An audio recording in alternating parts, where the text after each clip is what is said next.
All righty. Good afternoon, everyone. We are here with my mentor, Blaine Bartlett. Learn.blainebartlett.com/LMM. That's for the Mindset Mastermind. Hold on and control your mindset, your heart set, and your handset with my hero and mentor, Blaine Bartlett. Thanks for joining me, my friend. Hey, always a pleasure. Every Thursday, whether we need to or not. I love it. We never need to. We want to. We get to. I never got to when it comes to Blaine Bartlett. You may feel that way, but never me. Oh, no. All right. Hey, Well, Don, welcome. I was going to say, if we look downtown on us right now, we got my friend Downtown Don Brown, and he's here with LifeOmic. And, Don, I'm on a crusade of non-negotiables, and I'm trying to re-engineer people to have non-negotiables in their life and to make that non-negotiable number one our health. And the reason that I believe that is that the most valuable thing that we have in our lifetime is the ability to wish. And if you are healthy, you get 1 million wishes a day, as many as you want. But if you're unhealthy, as we even saw some with great people like Steve Jobs, when he was unhealthy, he only had one wish.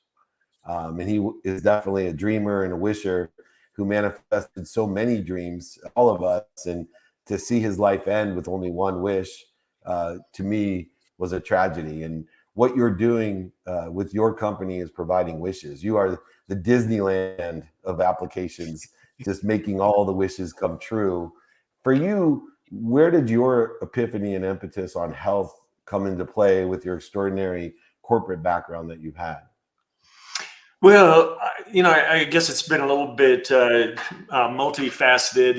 I went through med school many years ago and took an unexpected turn into the software industry and kind of forgot about, healthcare and health and stuff in general.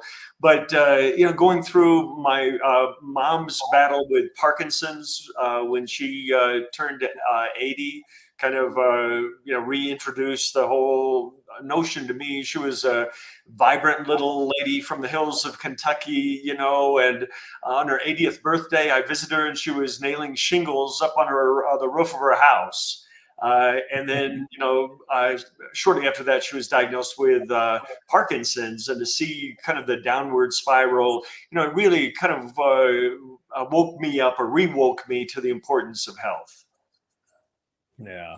And I'm going to circle back to Dave. Yeah, I love the way that you framed that. Yeah, if we don't have health, we've got one wish, and that is to have good health, and everything else becomes secondary. Yeah, Dan. I mean, you right now with LifeOmic, you've got a platform, I think, that is able to keep people. Energy follows attention, and keeping our attention on what's important, good health. There's nothing more basic than that. Describe a little bit about how that platform works and just how easy it is to actually keep it in front of people in a tangible way. Yeah, for me, I went back through grad school at the ripe old age of about 60, and went through a biotech program at Johns Hopkins and really just became fascinated about some of the emerging science about, the things that can help our health. And they're really awfully simple. The things that I think our grandparents knew intuitively: to get good exercise, not to be overweight, eat lots of healthy plants, get good sleep, try to relax and not stress yourself out. And then one that I'm a huge fan of, intermittent fasting, which for my grandparents was just after dinner, you don't eat again until breakfast the next day. My grandmother would say, the kitchen's closed, you kids get out of here. I fed you, you're not going to eat again until breakfast. And unfortunately, we've gotten away from that with our modern lifestyles, and we suffer as a result. You talk and about your platform. Yeah, go ahead, David. No, finish. No, I was just saying, okay, Richard. Yeah, the platform. Right. How does it keep? Flip you for it. Go for it. Go for it, my friend. No, I was going to say age before beauty, and then you talked again. No. Go ahead, Blaine. Go ahead. I know where you're going. Your platform, LifeOmic. My grandmother said the same thing, by the way. Yeah, kitchen's closed. My mom said the same thing. Kitchen's closed. what does it make possible that, in today's over processed environment, I mean, the food is over processed, there's really, I mean, it's calorically rich, nutritionally poor, and as a consequence, diabetes is going through the roof. I mean, Yeah. we've got all of this. I mean, it's just crazy. What's going on with LifeOmic so that you can actually get in front of that that dynamic and possibly, hopefully, help turn that thing around a little bit? Well, we started off building a cloud platform that we use at several cancer research centers and cancer treatment centers. So we built our platform first for cancer, to be able to analyze the genetic information and try to help researchers and oncologists pinpoint the mutations driving a particular cancer. And these days we can give precision treatment in many cases to help cure cancer. So what we did was we built atop that a mobile app that kind of gamifies these practices that through my research and others at our company, we've settled on 5 kind of keys to good health that, kind of cover the ground that I mentioned. And underpinning all of it is this cloud platform where we can aggregate, blood test measurements and even information about your genetics to help you understand your risk and identify the things that you can do to mitigate your risk, to reverse, say, type 2 diabetes. And John, Blaine being my mindset coach has helped me so much know what I am in control of and how to clear some interference between me and the possibilities, probability, my own perspective. But our families, you had mentioned your grandparents, you went to med school, I went to law school. I shocked my family when I got involved in the internet in 1992. And, I look backwards and it's quite obvious that the decisions that I made to follow what I wanted, not what other people wanted for me, even if they love me more than I love myself, that I made the right decision. And, looking at you as you kind of separated yourself from medicine and getting into software, first company in Indiana to go public, $200 million exit with IBM. Then the next one was $1.4 billion exit with Genesis. Throughout that process, have you ever wavered your mindset? And what advice of mindset would you give to a young entrepreneur that has, maybe a high basement like you or myself? Our skills, our knowledge determine that basement, but we know inherently within us that we have an unbelievable potential or desire.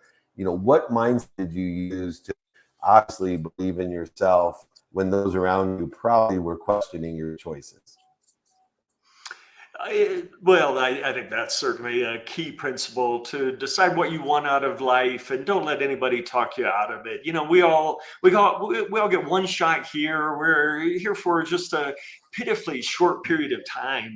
And so, you just need to decide what you want and just go for it, regardless of what anybody else has to say about it. If you fall flat on your face, you fall flat on your face. So the heck what, you talk about my successes. I've certainly had my share of failures too.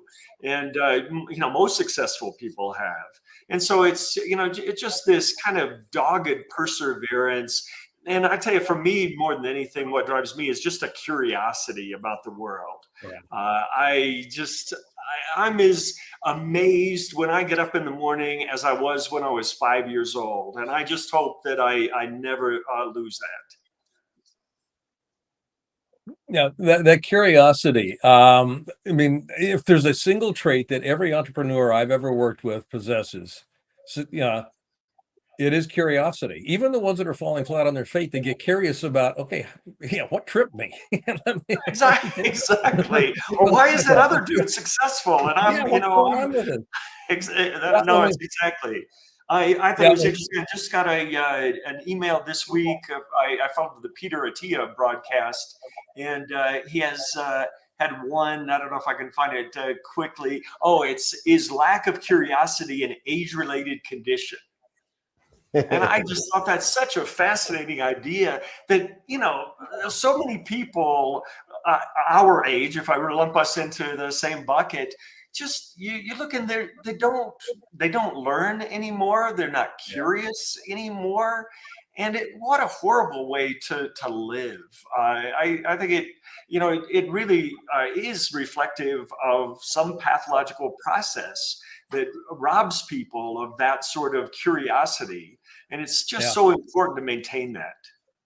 Well, You know, people, remind- people get in a rut, and this is what shows up with people that are our age. A lot of people that aren't who we are, and I kind of make that a declaration here, but they get in a rut, and a rut's nothing more than a coffin with the end kicked out. That's all. I love It's a that. coffin with the end kicked It's out. so true. And curiosity is the way out of that rut. It's I was this last weekend I was out with Bob Proctor, mentor of both David's and mine. Spent the weekend with him at his home, and I've known Bob for years. And Bob's 87. He was one of the most curious people I have ever met in my life. He's always looking under rocks. He's always opening cupboard doors. What's behind Where here? What's should in be? that? How does this work? And he's vibrant, he's alive, he's creative, and that curiosity is, and it's a function of good health in large part. And I mean, I keep coming back to this good health piece because I was really struck, Dave, by just the way you positioned that. How many choices do I have in my life? Well, I got a lot of choices. Choices get informed by decisions, and decisions come before choices if you're doing it right. If you're smart about this, you set a decision up that is linked to a valued outcome, and then it kind of winnows out all these squirrel choices.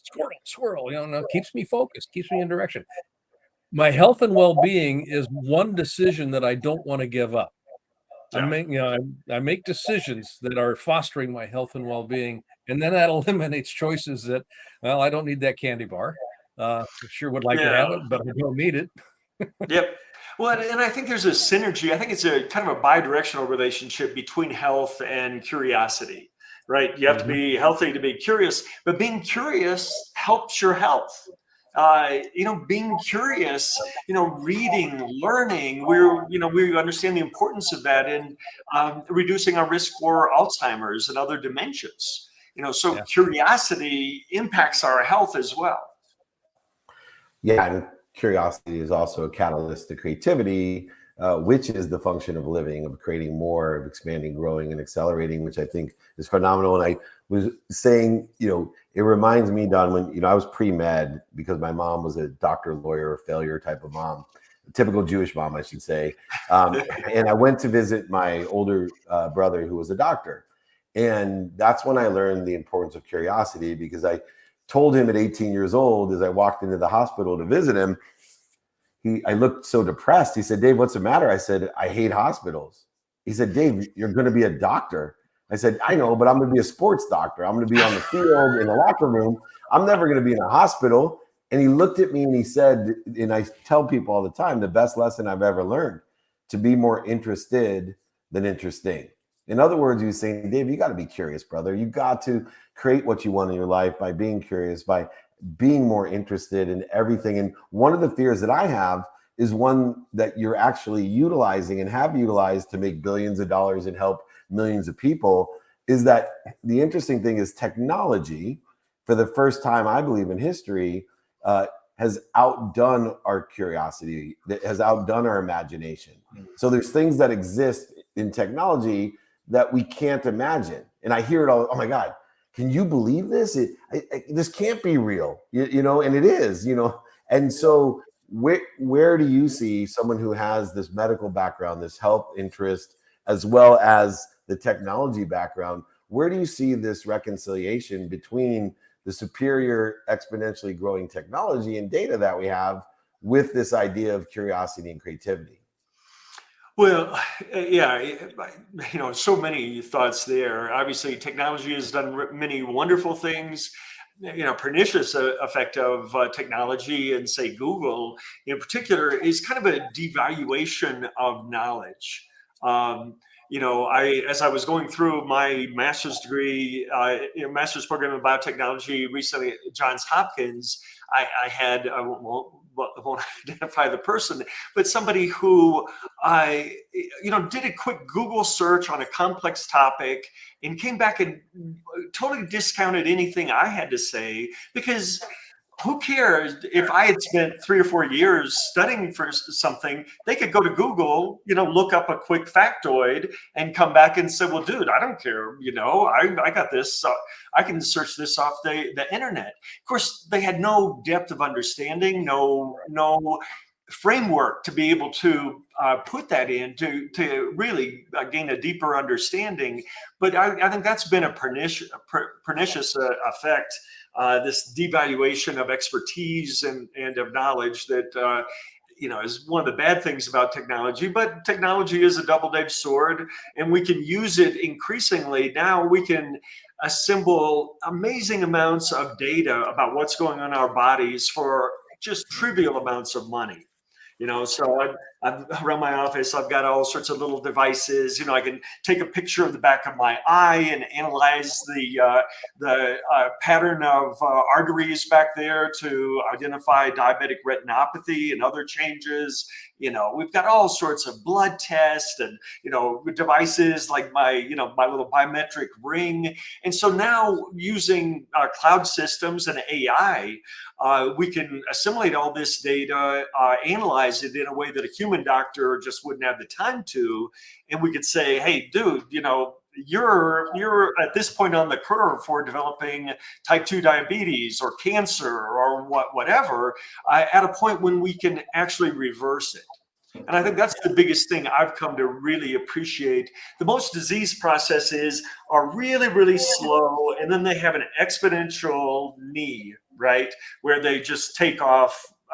And for most of the diseases we're talking about, it happens about 50 years of age. Our risk is real low, and then we get into our 50s, and now our risk for cancer and heart disease and all these things goes up dramatically. And it just really emphasizes that until we reach that exponential point, that knee of the curve, these diseases are very reversible. We can easily, if we can't catch cancer early, if we catch you while you're becoming insulin resistant before you've developed overt type 2 diabetes, it's easy to treat these things. But if we wait too long, then they become really, really difficult to reverse. And I think technology can help us do that early identification and help us see the things that we can do to avoid some of those really bad diseases. Wow. Blaine, you got one more question for us? I can't let him go. I know that we're running on a little short on the time with this one, so. No, I'm going a little over just because we're having technical difficulties with Twila, and I want to learn more from Don. Okay. So, Don, do you have time for one more question for me? Sure. Oh, yeah. Good. So, I'm really interested in why you haven't quit, right? My 8 kids have asked me the same thing. Yeah. So, could you quickly tell me, you have everything you ever wanted. You've been a success, and I'm sure financially you don't have to work. Why do you keep going at the pace you're going? Well, I did. I had a great exit in 2016. I sold a company for $1.4 billion. I was still the largest individual shareholder. So I took $30 million and gave it to my alma mater, the IU School of Medicine, to start an immunotherapy center, partly to show my kids that my life has not all been about making money. Making money is fine. No grudges there, but that should be a byproduct, not kind of your whole reason for existence. But as corny as it sounds, I just felt like I had something undone, that I just really hadn't done what I was sent here to do, or however you want to phrase it. It was just I wasn't satisfied. And so I told my kids, I want to do something in healthcare. I'm probably going to blow a bunch of money. I'm probably going to fall flat on my face, and you may see critical articles about your dad in the local business journal or whatever, but I just don't care. I want to jump in and see if I can do something here, to kind of close the circle of my life. I started off, thinking I was going to be a doctor, or really I thought I'd be a biomedical researcher. I ended up going into the software industry, and now I really want to kind of close that circle and go back and try to do something in the area of health. I love it. And we appreciate you continuing on and making our world a better place. And I appreciate also you talk about, not worrying about the FOPO, the fear of other people's opinion, which I try at all times to help my own teenagers understand the value of self. So thank you for that. We appreciate you, Don. Please come back and visit us. You're an incredible. I can't wait to meet you in person when I get to Indiana. I'm out in Park City, Utah. So you come even better. Let's go skiing. That's right. Come out ski with me. Yeah, that's even better. All right. Enjoy. Awesome. Don, thanks for being here. All right. That's you too. Take care. All right. All right. We are very lucky to have Don Brown, but even luckier now to have Twila True with us. All right. She's here. Family Enterprises. Hello. Unmute yourself, my friend. Welcome to Office Hours. What a joy it is to have you here. You're still on mute. Don't you love it? There we go. Hi. How are you? I'm great. How are you? Oh, I'm good. It's middle of the afternoon. I need my next caffeine opportunity. There you go. Well, I'm so curious about the 1500 Sound Academy and the great success that you've had. So I thought maybe you could talk about, the purpose behind and the relationship behind the 1500 Sound Academy, and of course the True Family Enterprises, and how those two may intersect with each other. So 1500 Sound Academy, it's an incredible thing, incredible place. Can you hear me okay? Yeah.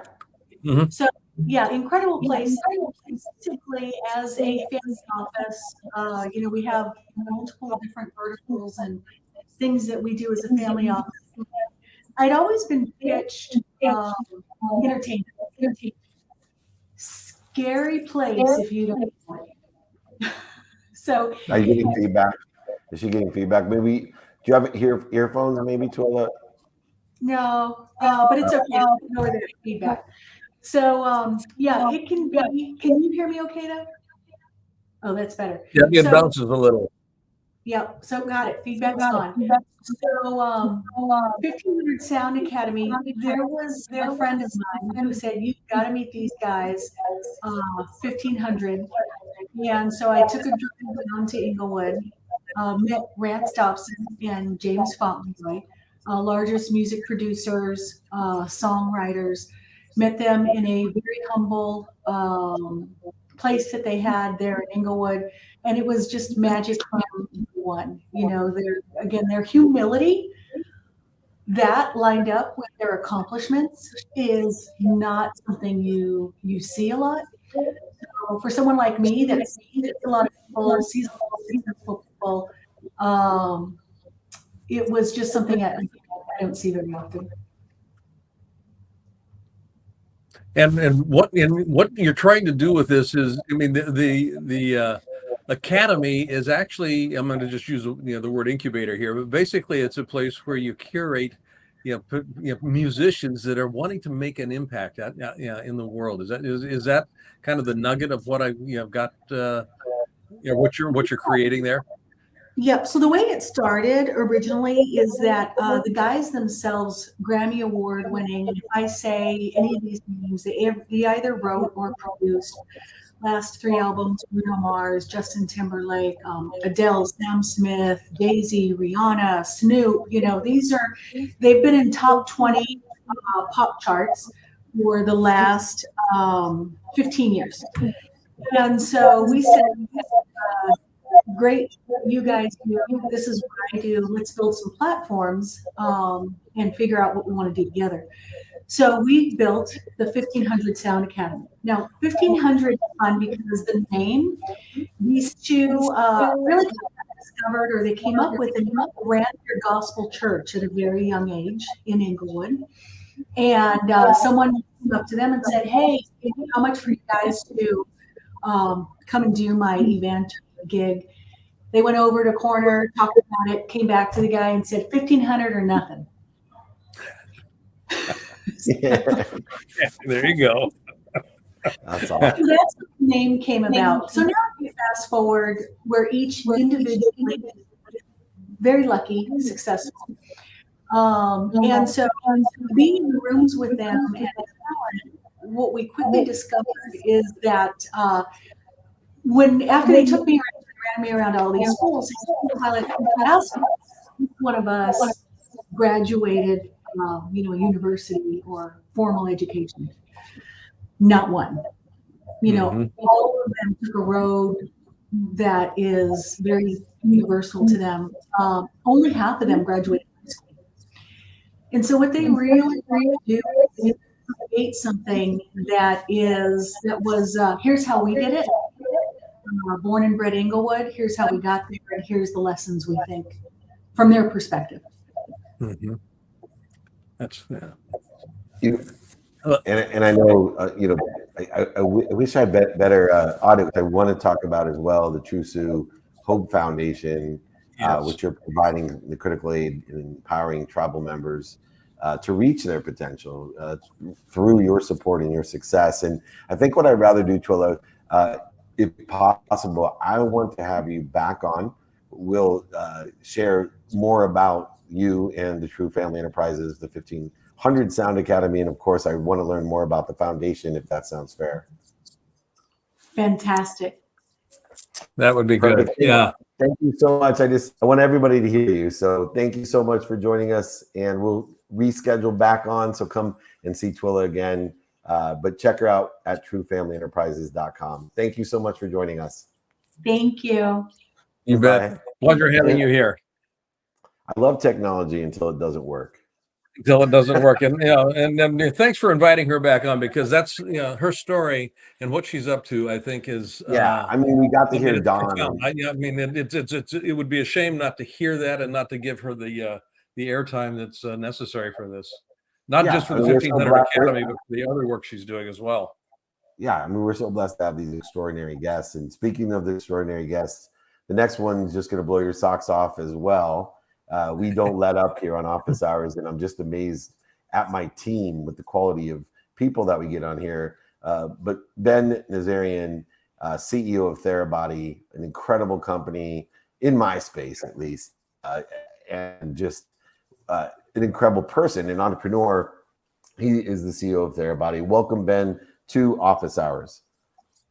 Thanks, David. Great seeing you again. Hopefully you can hear me okay. Perfect. That's why we have you on. That's great. Thank you.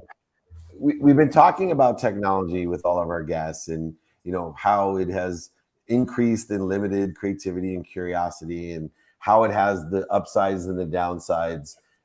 But in therapy, and specifically in the health space, technology has had advancements. When I ran Lee Steinberg, we were talking about, icing mechanisms, and, I've checked out the Thera One, and I can't even believe, from your Power Dot to the app, what we can do by ourselves at home, let alone it's unbelievable.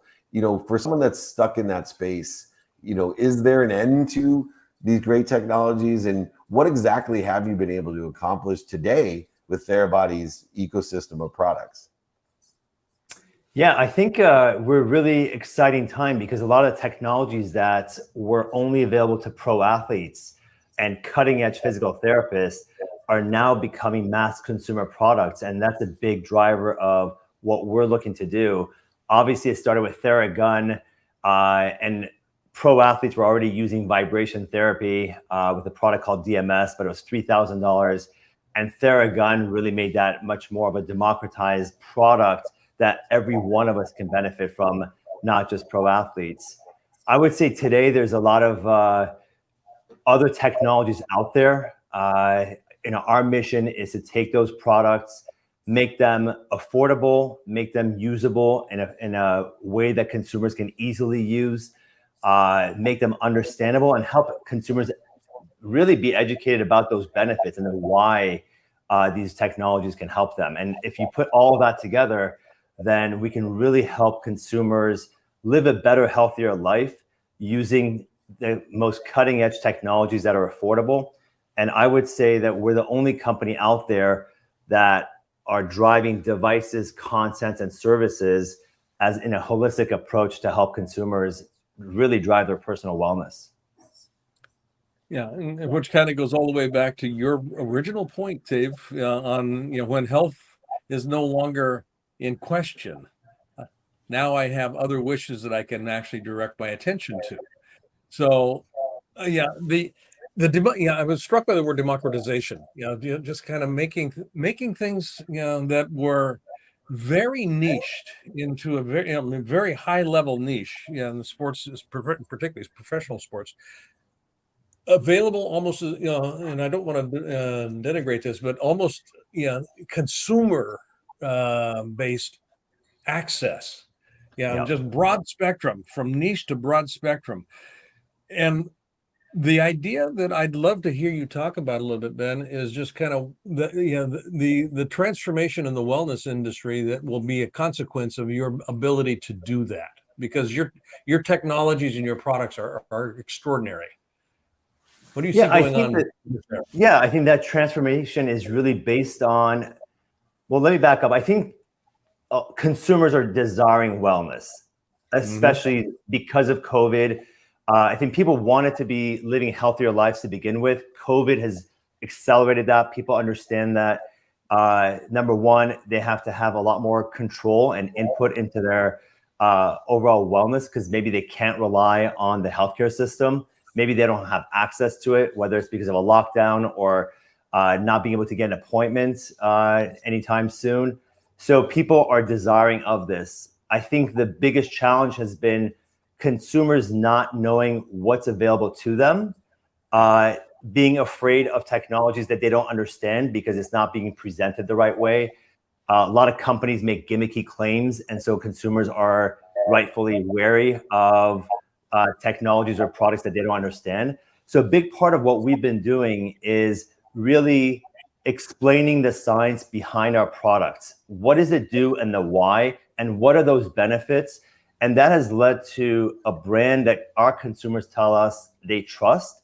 So when we do come out with a new product, they're much more willing to try it, because they know that not only have we curated that technology for them, but we've vetted that technology using science to make sure that it's efficacious and will help them.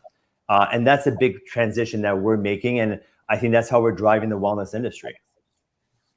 And you really are. And, I get asked a lot just because of my experience with Lee Steinberg and Warren Moon at Sportsman Marketing and all the different, venture capital LPs that I belong to. And looking at a company like yours, it's one of the most credible in the space with the most skepticism and competition.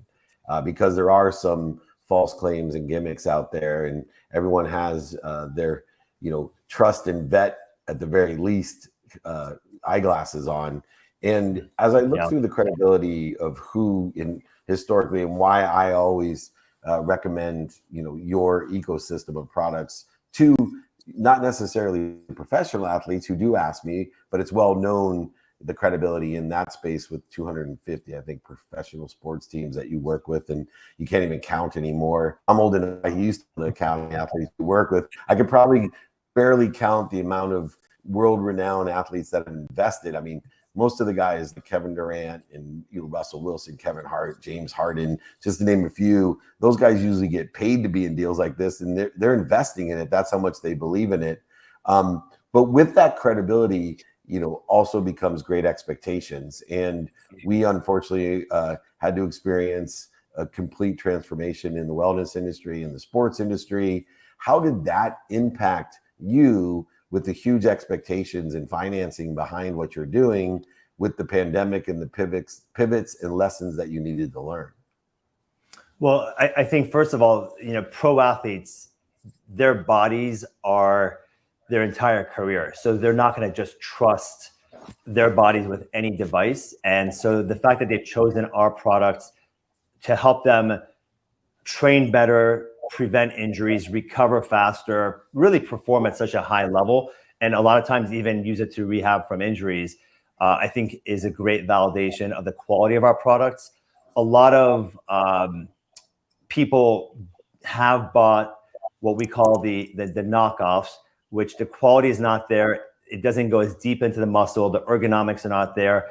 And ultimately, they say, hey, it doesn't do what people say Theragun does. And then they end up returning and buying our product. So I think people are realizing the difference, and you get what you pay for. And the amount of science and research that we put into designing our products is what leads it to have those benefits. And people have not been able to really engineer the specs to match us. And so they just say it's the same thing as a Theragun, but it really isn't. I think consumers are realizing that. And now we're coming out with different products, and I'm excited about what is going to be happening next year because we have more products launching in the next 18 months than what we've launched in the past 5 years. So we have some exciting times ahead of us. Now, I know that when you were 5 years old, you didn't wake up one day and kind of go, this is the area that I want to work in. No, not at all. It didn't even exist at that point in time.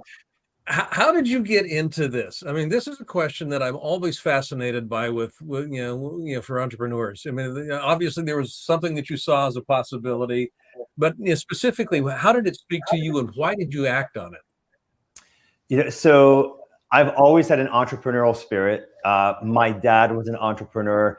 He was involved in many different businesses. And I remember growing up, he'd always come to me and say, hey, what do you think about this business? Here's the business model for this industry versus this business. And he'd always run it by me. And so I was always fascinated by the concept of starting something new and creating something from scratch, because the pleasure that you get from that, I think, is unmatched. So I've always loved doing that.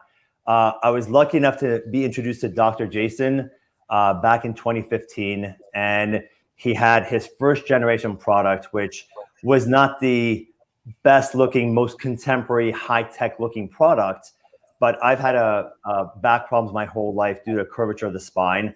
So I've been very, very familiar with different treatments, whether it's muscle therapy to acupuncture to different modalities. And when he tried it on me, I realized there's something different. This is not a massager. And we didn't call it a massager, which made it more difficult because people didn't know what percussive therapy was. So how do you explain something that no one even understands? But that's how we created this category, and we became the leaders of the category. And now everyone, whether they're using our product or a different product, they call it a Theragun, and we're the Kleenex of the category. But when I met him, I realized there's something different. I don't think we realized that we're creating a category. That wasn't the business plan. We really took it one step at a time. And we were just hoping that athletes would understand how this product would help them. And if they were to use it on the court one day, then it would validate the product and get us the attention. And that happened when Kyrie Irving used it during Game 5 of the championship. And it was off to the races after that. Yeah, just an amazing success story. Real quick, last question, Ben. I know you just shared that you have an 18-month roadmap of an extraordinary amount of launches. Are there any products or areas that you can announce here or let us know that will be the first of the year coming out? Anything you can talk about? Yeah, I mean, we're really thinking about what do our consumers need help with? And it's really starting with musculoskeletal issues, chronic pain. There's 50 million Americans who suffer from chronic pain. Theragun is very, very helpful in that regard, but it's not the only product in that helps chronic pain and musculoskeletal issues. That's why we acquired PowerDot, and we launched Recovery Air this year. We're looking at products that help muscles, skin, and the mind, and taking a very holistic approach to overall health. And we're doing it with products that are based in science and technology that we know can have a really big impact on our community, our customers. So we're very, very excited with what's going to happen in Q1 and throughout the next 12 months. That's awesome. My wife was hoping there'd be a hair removal attachment to help me out with my back pain and my back hair. But we'll wait for the next version. I can help co-develop that with you. Ben, as always, you're an extraordinary entrepreneur and friend. What a great success. I love what you're doing. Use the products. Always recommend them, not just to professional athletes, but to especially the weekend warriors, because I actually think it does more good to the weekend warrior than it does to the guys that already know what they're doing. So thank you so much. Come back and visit anytime. You're going to have a lot of launches, so we expect you to use our platform. We'll root you on. I would love that. Great seeing both of you. Thank you. You bet. Take care. Thanks, man. Bye-bye. All right. I'm telling you, we got a powerful lineup. Wait till you see who's coming on next. This is my new best friend, Matt Jung. Matt Jung, he's awesome. Cookie. Matt Jung. I got a bone to pick with that because he shipped some cookies to me, and he didn't put like only or especially for David Meltzer on them, and so my family ate them all. Well, yeah. Hey, he didn't send any to me, so mine trumps yours. You'll actually love this. I'm looking. My mom's visiting me, and she asked for a box, and we finally delivered a box to her, and she's here in Minnesota, and she looked at me with this like look of, "Are you serious? The one time I'm not in Los Angeles, you deliver a box to Los Angeles? Your dad's gonna eat all of them." Yeah, double and faith. So, we'll talk about your distribution problem right now. he has a demand problem. He really has a demand problem, but too many people love his stuff. And I'm always joking around with the different funds that I work with. Like, we got to find a last crumb. They're like, what are you talking about? I'm like, I need a business where literally there's a wait list to eat. Like, it's not even like a line. It's like a wait list. Well, we'll get you the cookies like 6 years from now, and we'll still have a wait list. But more importantly, you are launching a new kitchen, Matt, and you have an incredible product. Everybody loves it, not just your family, my family and everyone else's, but you have these new VIP memberships with the new kitchen opening. I was hoping you could explain that concept to us and that you're so excited about. Yeah, I think it's been pretty exciting. I mean, we're moving into a kitchen that's about 10 times bigger than our old kitchen, which is mind-blowing considering we've only been around for 7 months. And then on top of that, what we realized was, we look at it like we're building a luxury brand that just happens to sell cookies. And our cookies also happen to just be the best cookies we've ever had. And I think that one of the things that we decided to do for Black Friday, which was a little controversial, but it was very successful, was we sold actually a membership for the entirety of 2022 that allows you to skip the line. And I always kind of joke that we're building like nightclub economics. There's a line out the front door, there's a VIP entrance, there's the bottle service, corporate gifting program. And I think that we have really realized that we have some fanatical cookie monsters who are really excited to both buy cookies for themselves and gift them to other people. And so we're basically continuing that. And it really doesn't have anything to do with us saying, well, you have to pay to play. It has a lot more to do with like creating additional perks and like finding really interesting, engaging ways to kind of treat some of our most frequent customers, the people who've gotten multiple drops. Somehow they've waited on the wait list, they sign onto the website, they refresh, and they get a box multiple times that want to keep giving more boxes and buying them. And I think that that's been a really fun and exciting thing for us as we increase our supply. So cool. I love what you're. I mean, first of all, I love the name Last Crumb. It just evokes this thing about who wants the last crumb. I do. But there's something else here about the way that you have positioned the company. Yeah, my take on a business. The purpose of business is to uplift the experience of being alive. That's the purpose of any business. Uplift the experience of being alive. And if you do that well, you're going to have people, queuing up around the block. You don't just sell cookies. There's an experience that you've attached to this, that you've identified and that you're leveraging. Who thought that eating a cookie could be an experience destination? And that's essentially what you're setting up.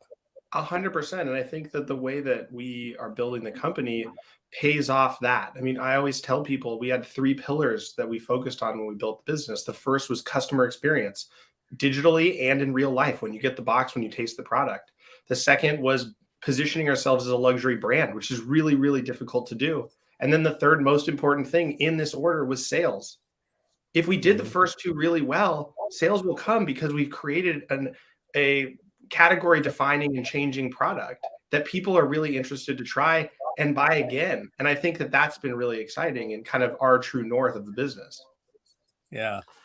I mean, it's amazing. I have a private jet membership, and now they're offering with the private renewal for 2022 that they'll give me a VIP membership to Crumb, and it actually was the deciding factor. So I didn't know I could go direct, but I thought they had some special deal. They're just signing me up. That's amazing. But it is. Was that easy or not? Think about it. It's aligned with Inspirato and all types of different luxury, things in our lives. But more importantly, how do you maintain that excitement and quality? Take Krispy Kremes, for example, when they franchised out across America, there's a big rage and there's lines everywhere, et cetera. And, it's easy to have a high quality product when you can't keep it on the shelf. But you guys have a product. It seems to me that if it ever would be on the shelf, if that ever happens, you still will be able to maintain the quality.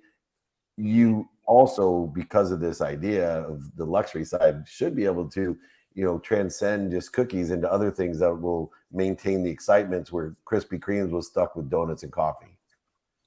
Totally. I think that like I told you when we talked prior, we're super focused and we're super disciplined on the one thing that we do really well, which is making this really amazing box of 12 cookies. And I think that, like you're saying, there are really great opportunities for us to expand and maybe go into retail, do, an omakase cookie restaurant, do all kinds of different things. But that's for later. And I think for right now, the thing that we think about, and the only thing that we think about, is how do we make more cookies that are perfect quality, that are consistent, and we get them into the hands of more people. And, we feel that via the website that we have, our last Crumb digital bakery that ships all over the United States, we can really grow our distribution pretty significantly in a way that we think other brands have never done before we even have to start exploring any of those opportunities. And I think that because of the way that we're positioning the brand, the opportunities for collaboration and partnership are going to transcend food. And really, I think we're working on some really interesting things moving into the future. Like I want a wheels up jet that's wrapped last Crumb. Like that's the kind of stuff that we're thinking about. And I think that, we think about how do we make it so that when you're on your plane flying to your destination, every wheels up member is begging to get the last Crumb jet. And then not only that, we have a box of cookies waiting for them because we know you're in a rush and you forgot to bring a present to the person you're visiting. And I think we can pay off these really fun experiences. And I think on top of that, the reality is that, even you can't get another box of cookies perfectly easily. And I think that also makes it fun because while yes, there is a celebrity attached to people that can kind of get things that, you and I can't get every day. But even for them, last Crumb is somewhat unattainable. And that actually makes it really fun because when the box is out, it's out. And unless you have my cell phone, which you do, you can't really get another box. I love it. It's brilliant how you've positioned this, Matt, and I mean, just kudos to you and the entire team and the execution on this. And I mean, you can have a great idea, but if the execution isn't there, all bets are off. And and I circle back to what you've been saying. We're keeping our focus on what we do well right now. Let's really master this before we start looking at other opportunities. And it's that decision to keep that focus that I think is worth celebrating as you kind of round out the year and set up next year. And we think a lot about how do we augment it. So in January, we're actually launching the third version of our box that is significantly nicer and more of a last Crumb experience than the previous two. And so I think that the thing that we're also doing is we're continuing to look inward and say, what are we already doing? The few things that we do, and how can we make those even better? How can we make the experience more polished? How can we find a better connection to our customer, or for the people who want to buy a box, the shopping cart experience is even more seamless. The box is something that they want to save forever. And I think that's a really important piece of it too, is not just saying, oh, well, we figured it out, let's just keep doing it. It's how do we make this better so that we're also innovating on what we're trying to build. Yeah. You know, I found, Matt, most evolutionary entrepreneurs become revolutionary in their output. And, you know, this isn't your first startup. You've had, I think, 2 other businesses at least before this. Things have evolved for you. What does that look like for an entrepreneur that's looking and saying, man, I want to be like Matt? You know, you're not an overnight success. You're an evolutionary revolutionary. And what does that evolution, you know, as a last question, look like for you from your other businesses to have learned the lessons to create such a substantial impact in such a short amount of time? That's something I think about a lot, actually. It's been a long road, actually. You know, it's been 15 years of starting up businesses since I was 18. And I think that all of those experiences like brought something else to the table. And I think that the hard thing that I've had to deal with, and I think a lot of entrepreneurs and founders deal with, is the idea that everyone else is an overnight success, which is the biggest misconception about entrepreneurship. You know, the reason Last Crumb is so successful is a combination of the founders, myself, the team, and all of our shared experiences coming together to kind of like really build this like momentum that's lightning in a bottle on top of a really great product and a really great experience. And I think that for me, it's realizing that it's not a race and it's okay for it to take a little while. And that's hard. Being like comfortable with the uncomfort is something that I think about a lot, and those uncomfortable moments, which I would describe, honestly, this experience right now, just in its trajectory and its growth and the leveling up that everyone, including myself, is having to do to keep up with Last Crumb as a business, I think are the moments when you're like really growing. And so I always look to, when does it start to feel like it's not uncomfortable? And when does it start to feel like it's easy? And that's the moment when something either isn't working or you're really not progressing anymore. And so that's something that I think about a lot in my kind of entrepreneurial journey, is looking for that uncomfort. Well, Yeah, I love that. I was gonna say, I'll tell you what's really uncomfortable is coming home and seeing the empty box of Last Crumb. That's very uncomfortable for me. And I appreciate your success. Matt, we got to do more. Keep me on your VIP list. I'm going to get that Wheels Up deal done for you because it seems Put me on your VIP list. Thank you guys for having me. This is amazing. You got it. Kenny Dicker, I'm giving you a call tonight, man. We're getting the wrapped Last Crumb if it make it my last desires. Thank you so much. Check out Last Crumb. Get on their VIP membership. Check out their new kitchens coming. So we're going to have 10 times the amount of cookies out there. That should help us all. Thank you so much, Matt. Come back and join me, okay? Yes, absolutely. Thank you guys so much. Thank you. You bet. Great having you on the show. What a lineup, man. I don't know what it is about Thursdays, but it's Thankful Thursdays. I'm so thankful for having the best lineup of guests. You're talking about billionaires and experienced entrepreneurs in all different realms, and we're so blessed to have had all of them on here. What's your takeaway for the day, Blaine? I'm going to go right back to your comment right at the very beginning today about wishes. Yeah. That really struck a chord. When my health and well-being is not a concern, it makes room for all kinds of other wishes. If my health and well-being is a concern, that's the only thing. I wish that I had that, and everything else starts to fall by the wayside. And that's very constrictive. It's very constrictive in the sense of much of what we talk about. The original title of this Thursday show was The Soul of Business, Office Hour, the Soul of Business edition here. And the way that we keep ourselves connected to the soul of anything is when we're not concerned about what we need not be overly concerned with, which is our health and vitality and our aliveness. And decisions and choices that we make that compromise our health, vitality, and wellness are things that we actually need to pay attention to. We want to be positioned to be healthy. And I'll circle right back to Matt's last closing comment here about being uncomfortable. Doing things that keep us uncomfortable is the way that we keep ourselves alive. I mean, settling in on the couch is comfortable, and it's not conducive to my health and well-being. So I want to do things that keep me uncomfortable, that keep me healthy. So there's a dynamic and a circle to this that I think is worth paying attention to, and I think all of our guests in some way, shape, or form touched on this today. And I just value that question, that observation that you planted right at the very beginning today. I think that was a gem. Well, thank you, and thank you for always being here. My takeaway today is relative to that, and it's simply all four entrepreneurs that were on the show, these incredible billionaires, millionaires, entrepreneurs, all are a tribute to the enjoyment of the consistent, everyday, persistent, without quit pursuit of their own potential. Whether it was Theragun, whether it was, the Dr. Don, who's incredible, or a True Family, every single one of them are the epitome of that enjoyment of the consistent, persistent pursuit of your potential, that backbone of desire to be what you must be. You have helped me tap into that desire as well, my friend. Thank you so much, Blaine, for joining me. learn.blainebartlett.com/LMM. I'm going to get to hang out with Blaine in a couple of weeks, right after New Year's, coming to visit. I can't wait to see you. Thank you, my friend. You bet, my friend. All right.